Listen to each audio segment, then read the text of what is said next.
Paz, Senhor, a todos. Uma alegria estarmos de novo reunidos para aprendermos da palavra do Senhor. Eu vou orar nessa hora para darmos início à nossa aula. Amém? Te louvamos, Pai. Bendizemos o teu nome, Senhor. Te agradecemos por mais este dia. Te agradecemos, ó Pai, pela vida. Te agradecemos pela saúde, Senhor. Te agradecemos, ó Pai, pela tua casa, Senhor. Te agradecemos, ó Pai, por tudo aquilo que temos e por tudo aquilo que somos, Senhor. Reconhecemos, ó Pai, que tudo provém de Ti, Senhor. E por isso, ó Pai, nos alegramos, ó Pai, em servir, ó Pai, um Deus vivo que por nós tudo executa, Senhor. Nessa hora, Senhor, nós colocamos, ó Pai, a vida do nosso pastor, a Tua presença, Senhor. Somos gratos a Ti, ó Pai, pela vida do Teu filho, Senhor. Somos gratos a Ti, ó Pai, pela palavra, ó Pai, na boca do Teu servo, Senhor, que tem edificado a Tua igreja, que tem edificado as nossas vidas, Senhor. Ó Santo de Israel, te pedimos, ó Pai, que Tu venha, Senhor, abençoar o Teu filho, continuar, ó Pai, o Teu trabalho, Senhor, através da vida dele, Senhor. Que ele seja, Pai, instrumento vivo, Pai, nas Tuas mãos, Senhor, para abençoar a Tua igreja, Senhor. E que nós, ó Pai, também, ó Pai, juntamente com Teu Filho, ó Pai, possamos, ó Pai, em unidade, ó Pai, fazer a Tua obra, Senhor, e seguir avante, Senhor. Abençoa-nos, Senhor. Abençoe, ó Pai, a cada vida, Senhor, que está, Pai, assistindo esta aula, Senhor. Que sejamos, ó Pai, todos, ó Pai, abençoados, ó Pai, e enriquecidos, ó Pai, por meio da Tua palavra. No nome santo de Jesus. Amém. Então, hoje, dando continuidade ao nosso plano de leitura, vamos estudar o livro de Filipenses. Amém?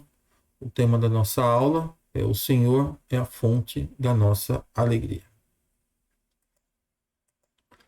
O versículo-chave encontra-se em Filipenses 4:6, na versão revista e corrigida, e diz: Não estejais inquietos por coisa alguma, antes as vossas petições sejam em tudo conhecidas diante de Deus, pela oração e súplicas, com ação de graças. Amém? A nossa aula ela está dividida em 6 tópicos. O tópico número 1, nós falaremos sobre os dados gerais da carta. O tópico número 2, falaremos sobre a cidade de Filipos. O tópico número 3, a igreja em Filipos. O tópico número 4, o propósito da carta, ou os propósitos da carta. O tópico número 5, o conteúdo da carta aos Filipenses. E, por final, o tópico número 6, a conclusão / aplicação às nossas vidas. Amém? Então, dando início ao tópico número 1, os dados gerais. A autoria. Não há discussões entre os estudiosos quanto à autoria da carta aos Filipenses. Passagens autobiográficas existentes no próprio livro, como a contida no capítulo 3, dos versículos 4 a 7, bem como o uso do pronome singular eu ao longo do texto, confirmam a autoria paulina e eliminam qualquer possibilidade de uma coautoria. Então, como figura em Filipenses 1:1, a autoria da carta aos Filipenses é do apóstolo Paulo. Então, é a carta de Paulo à igreja de Filipos, ou a carta de Paulo aos Filipenses. A carta é destinada aos cristãos da igreja em Filipos, ok? Que leva o próprio nome da carta. O portador desta carta, quem levou esta carta até a igreja de Filipos, é Epafrodito, que é um dos membros da igreja em Filipos. A data da sua escrita é por volta do ano 60 a 62 depois de Cristo, período em que o apóstolo Paulo estava preso. E quanto ao local da sua escrita, bom, quanto ao local, alguns eruditos acreditam que Paulo, quando escreveu esta carta, estava preso em Éfeso. Outros acreditam que ele estava preso em Cesareia, e outros em Roma. Porém, quando nós analisamos algumas passagens do texto, né, da carta, no caso, algumas passagens citam o seguinte: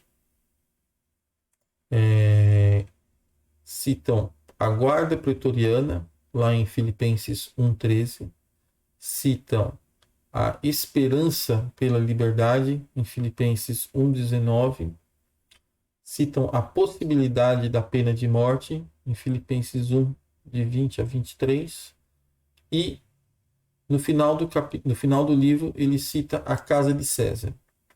Então, com base nessas citações, o mais provável é que a carta de Paulo aos Filipenses tenha sido escrita em Roma, caindo por terra o pretexto de Éfeso e Cesareia. Ok? Então, recapitulando, o apóstolo Paulo é o seu autor, dirigida à igreja de Filipos, então, os filipenses, levada por um dos membros da igreja de Filipos, Epafrodito, escrita entre os anos 60 e 62 depois de Cristo, período em que Paulo esteve preso em Roma. A cidade de Filipos. A cidade de Filipos, inicialmente chamada de Crenildes, que significa a cidade das fontes, foi fundada pelos habitantes da ilha de Tasos e possuía minas de ouro e prata. Por volta do ano 358 a 357 a.C., a cidade foi ameaçada pelos trácios e os habitantes de Crenildes pediram auxílio ao rei da Macedônia, Filipe II, pai de Alexandre Magno.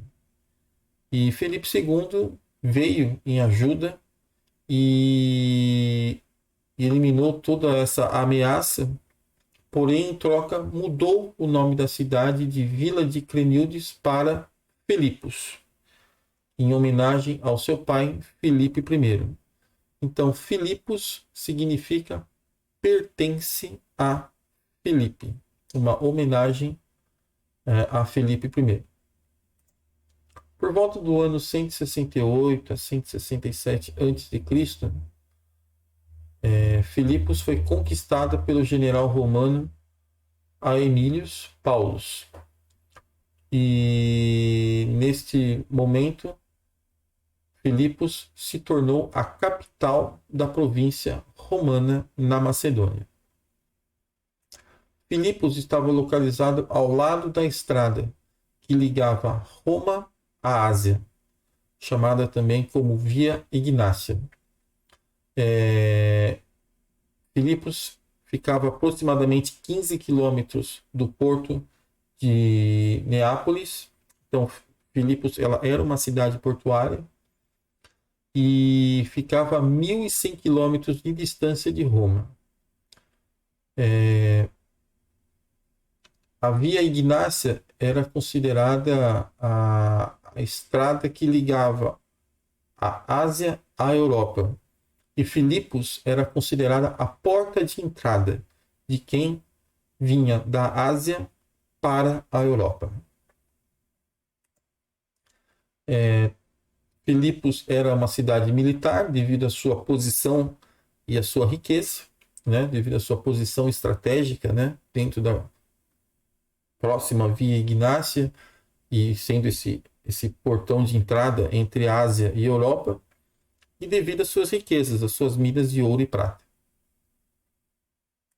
Atualmente existem apenas ruínas e destroços da cidade de Filipos, como por exemplo os destroços que representam a grande porta ou a grande arcada que levava para fora da cidade de Filipos, em direção ao rio Ganges. A seguir, a gente vai ver algumas ilustrações. Então, aqui nós temos o mapa da segunda viagem de Paulo, que a gente já viu em detalhes quando estudamos o livro de Atos. Deixa eu pegar aqui o cursor. Ok. Aqui está a cidade de Filipos. Aqui está localizada Filipos. Aqui está localizada Neápolis, a 15 quilômetros da cidade portuária. Tessalônica, Bereia, Corinto, enfim, a rota da segunda viagem de Paulo. Ok?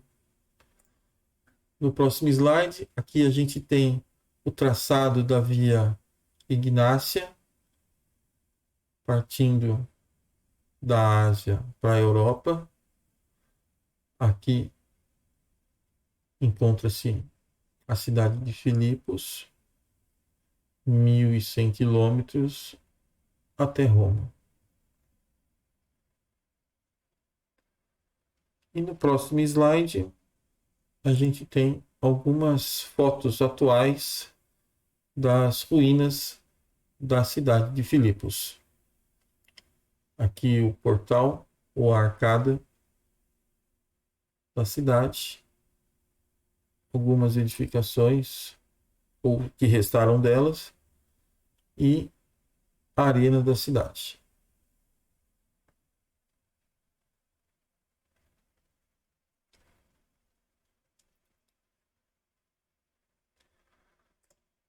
Indo adiante, a gente agora vai falar no tópico 3, a igreja em Filipos, o nascimento da igreja na Europa. Então, os filipenses eram os cristãos da igreja de Filipos, da província da Macedônia, que fazia parte da Grécia moderna.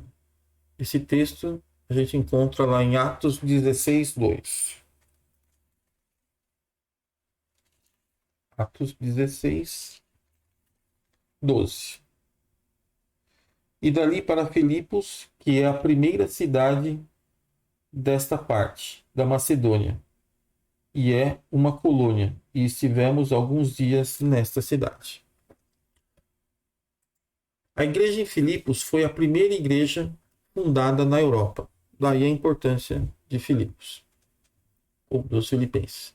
Filipos, assim como Tessalônica e Bereia, foram evangelizadas pelo apóstolo Paulo durante a sua segunda viagem missionária, descrita lá em Atos 16, de 12 a 40. Lucas, Silas e Timóteo acompanharam o apóstolo Paulo nesta viagem. A igreja de Filipos foi fundada com muito sofrimento e dor. Em Filipos, Paulo e Silas foram chicoteados, presos, mas puderam cantar à meia-noite enquanto estiveram presos, para que Deus enviasse um terremoto e pudesse os livrar. Essa passagem encontra-se lá em Atos 16, de 23 a 28.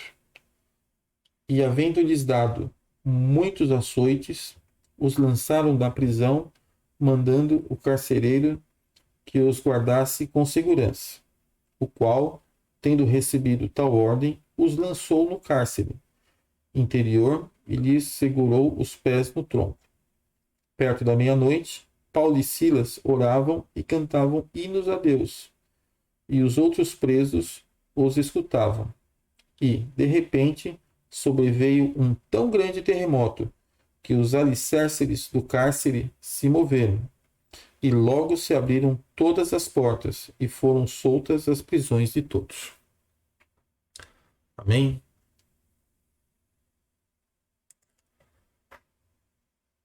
Normalmente o apóstolo Paulo dirigia-se à sinagoga das cidades que ele visitava para começar o seu trabalho missionário. Entretanto, ao chegar em Filipos, por volta do ano 52 a.C., ano em que ocorreu a sua segunda viagem missionária, Paulo verificou que em Filipos eram poucos em número e que não tinham sinagoga. Então haviam poucos judeus e não havia sinagoga. Havia apenas um grupo de mulheres judias costumadas a reunirem-se aos sábados para a oração à beira de um rio, situado fora da cidade. Atos 16, 13. Vamos ler. No dia de sábado, saímos fora das portas para a beira do rio, onde julgávamos haver um lugar para oração. E assentando-nos, falamos às mulheres que ali se ajuntavam. Foi às margens desse rio que Paulo começou a pregar e a anunciar o evangelho na cidade de Filipos.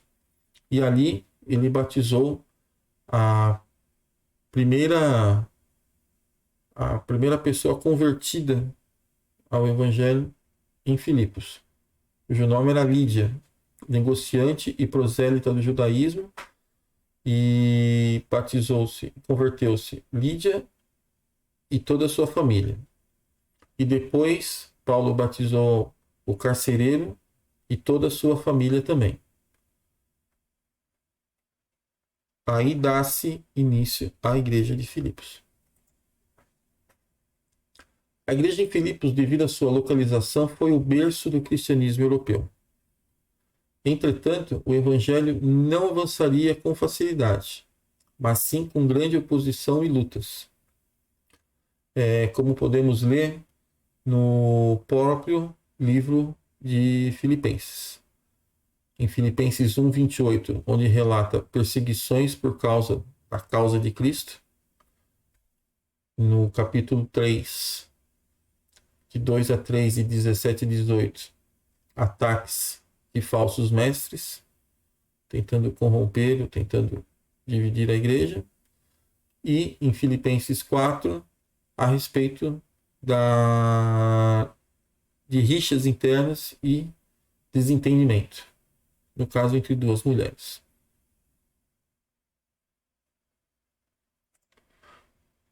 Indo mais adiante, então avançamos para o tópico 4 da aula. Qual o propósito ou quais os propósitos da carta? Os prisioneiros naquela época, os prisioneiros de Roma, naquela época, eles não recebiam nenhum tipo de ajuda ou recurso da parte daqueles que os aprisionavam. Então, os prisioneiros eles eram responsáveis pelo seu próprio sustento e, nesse caso, como estavam presos, se os seus familiares ou amigos não os ajudassem, eles acabavam morrendo de fome ou adoeciam e morriam. A igreja de Filipos foi a única igreja que ajudou o apóstolo Paulo financeiramente, mesmo ele tendo ficado muito pouco tempo em Filipos. E a igreja de Filipos enviava ofertas para ajudar a Paulo enquanto ele esteve na Macedônia, por 2 vezes quando ele esteve em Tessalônica e depois quando ele esteve preso em Roma. Isso a gente pode identificar lá no capítulo 4 de Filipenses, de 15 a 18. Epafrodito, um dos membros da igreja de Filipos, ele foi visitar o apóstolo Paulo enquanto ele estava preso em Roma. E Epafrodito levou consigo a oferta da igreja para auxiliar Paulo e também trouxe algumas informações a respeito da situação pela qual a igreja estava passando naquele momento. Nesta viagem, quando chegou a Roma, Epafrodito acabou adoecendo e uma doença e quase morreu. Isso é descrito lá em Filipenses 2, 27. Oi? 27.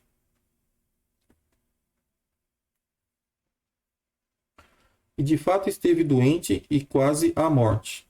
Mas Deus se apiedou dele, e não somente dele, mas também de mim, para que eu não tivesse tristeza sobre tristeza. Então, Epafrodito ele acabou adoecendo nessa viagem quando chegou em Roma. E quando Epafrodito melhorou e já preparava para voltar a Filipos, Paulo então decidiu escrever a carta e para que ele pudesse enviar à igreja. E nesta carta Paulo escreveu com os seguintes objetivos. Primeiro, agradecer aos cristãos de Filipos por toda a ajuda que ele havia recebido. Segundo, reportar sobre sua condição na prisão e informar que mesmo ele estando preso, o evangelho estava sendo anunciado e disseminado. Exortá-los e encorajá-los a ficarem firmes, mesmo mediante perseguições. E por fim, estimular a unidade por meio da humildade, sendo Jesus Cristo o maior exemplo. Amém? Então, indo agora para o próximo tópico, vamos passar rapidamente sobre os 4 capítulos da carta de Paulo aos Filipenses, para que quando os irmãos forem ler com mais detalhe, forem estudar a carta, os irmãos possam observar o conteúdo e aproveitar mais a leitura. Amém? Então, no capítulo 1, Paulo faz uma oração pelos irmãos da igreja de Filipos. Ele informa que a sua prisão contribuiu para o crescimento do evangelho, fala da sua esperança de sair da prisão e voltar a viajar e a pregar o evangelho. Então, esta é, em síntese, o conteúdo do primeiro capítulo.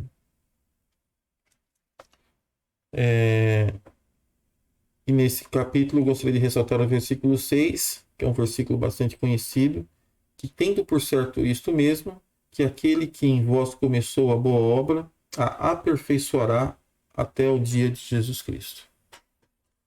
No capítulo 2, o apóstolo Paulo exorta os irmãos ao amor fraternal e à humildade, dando o exemplo do próprio Cristo, que não teve por usurpação ser igual a Deus, mas esvaziou-se a si mesmo, sendo este o modelo de humildade que os filipenses deveriam seguir.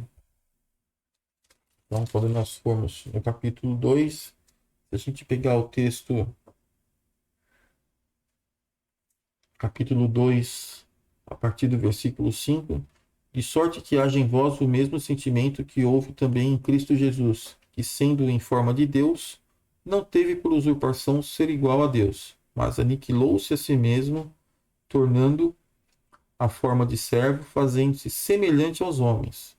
E, achado na forma de homem, humilhou-se a si mesmo, sendo obediente até a morte e morte de cruz. Pelo que também Deus o exaltou soberanamente e lhe deu um nome que é sobre todo o nome, para que ao nome de Jesus se dobre todo o joelho dos que estão nos céus e na terra e debaixo da terra, e toda língua confesse que Jesus Cristo é o Senhor, para a glória de Deus Pai. Amém?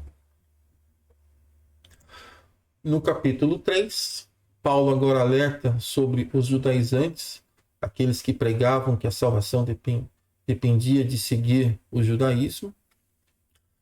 Paulo os chama de cães, mal-obreiros, e dá exemplo aos irmãos a respeito da importância de correr pela salvação, isto é, procurar sempre crescer em Cristo e alcançar a ressurreição. E isso a gente pode ler a partir do versículo 11 no capítulo 3. versículo 12. Não que já tenha alcançado ou que seja perfeito, mas prossigo para alcançar aquilo que eu fui também preso por Cristo Jesus. Irmãos, quanto a mim, não julgo o que haja alcançado, mas uma coisa faço, e é que, esquecendo-me das coisas que para trás ficam e avançando para que as que estão adiante de mim, prossigo para o alvo, pelo prêmio da soberana vocação de Deus em Cristo Jesus. Objetivo: prossigo para o alvo, pelo prêmio da soberana vocação de Deus em Cristo Jesus. E por fim, no capítulo 4, Paulo trata, resumidamente, dois problemas na igreja. Um deles que era a disputa pelo serviço, onde aparentemente alguns irmãos faziam obras mais para se destacar na igreja do que pelo próprio amor a Cristo. E também Paulo alerta os irmãos sobre a ansiedade, que era um outro problema comum, onde, ao que tudo indica, os irmãos estavam disputando para ver quem mais enriquecia mais rápido, e assim vivendo sempre ansiosos por resultados. Bem diferente dos dias de hoje. E por fim, Paulo termina a carta com um agradecimento aos filipenses pelas ofertas recebidas e saúda os irmãos. Então esse, em uma grande síntese, é o conteúdo da carta de Paulo aos Filipenses nos seus 4 capítulos. Partindo então para o último tópico da nossa aula, conclusão/aplicação. Muito bem. A carta de Paulo aos Filipenses, ela é conhecida como sendo uma carta de alegria. O conceito de alegria aparece 16 vezes ao longo dos 4 capítulos da carta. Então não é uma carta longa, e dentro desses 4 capítulos, o conceito de alegria aparece 16 vezes. Alegria, gozo, regozijo. Paulo estava preso em Roma, aguardando pelo seu julgamento, quando ele escreveu a carta. O apóstolo Paulo, na sua carta aos Filipenses, nos ensina que, em primeiro lugar, a alegria que vem de Deus e não depende das coisas materiais. Então, em primeiro lugar, a alegria vem de Deus e não depende das coisas materiais, nem de bens, nem de festas ou passeios, ou qualquer coisa desta vida. Pois ele mesmo, Paulo, ele não tinha nada disso. Ele era preso. Ele estava preso naquele momento. E estava tão cheio de alegria que podia compartilhar com toda a igreja de Filipos. Então, um preso pedindo aos livres, àqueles que estavam livres, que se alegrassem. Um preso mais alegre e feliz do que os que estavam presos.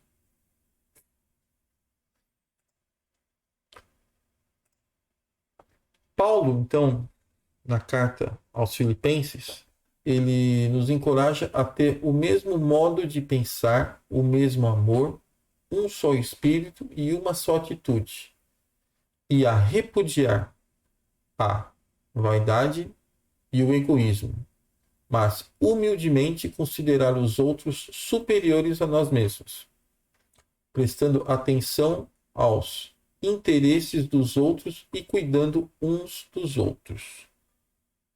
Devemos nos esforçar para manter a unidade um para com os outros em Cristo. E para isso, Paulo nos ensina que devemos combater 3 coisas, ou 3 tópicos: ambição e vaidade.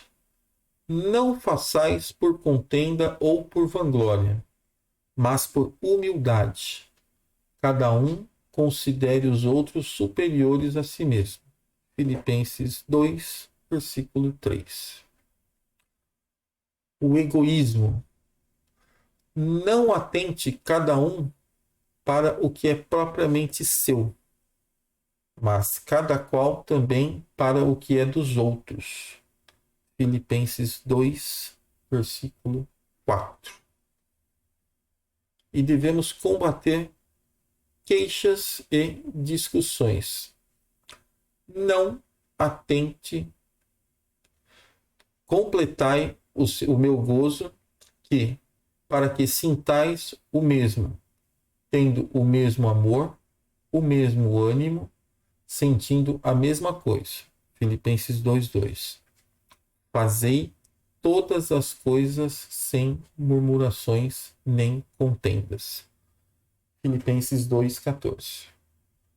Então, nesse sentido de unidade, então, Paulo nos ensina através da sua carta que devemos combater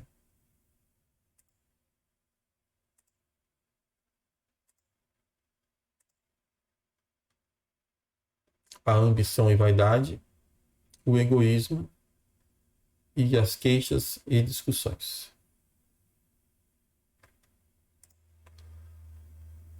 E por fim, Paulo reporta na sua segunda metade do primeiro capítulo da carta aos Filipenses que a prisão, na verdade, lhe trouxe oportunidade de testemunhar entre aqueles que o prendiam e que serviu de estímulo para aqueles que estavam ao seu redor, que vissem o seu testemunho e pudessem pregar e anunciar o Evangelho com mais confiança por conta de tudo aquilo que eles estavam vivenciando. Ou seja, o testemunho de Paulo impulsionou o Evangelho. A alegria é um mandamento repetido 2 vezes para se dar ênfase em Filipenses 4, versículo 4. Alegrai-vos. Outra vez digo, alegrai-vos. Paulo, mesmo prisioneiro em Roma, ele escreve aos Filipenses uma carta repleta de palavras como alegria, gozo e regozijo. Aparece 16 vezes no texto. Devemos sempre e em qualquer situação dar testemunho, não buscar, dar testemunho. E servir de exemplo àqueles que estão à nossa volta. E buscar no Senhor condições para suplantar toda e quaisquer dificuldades.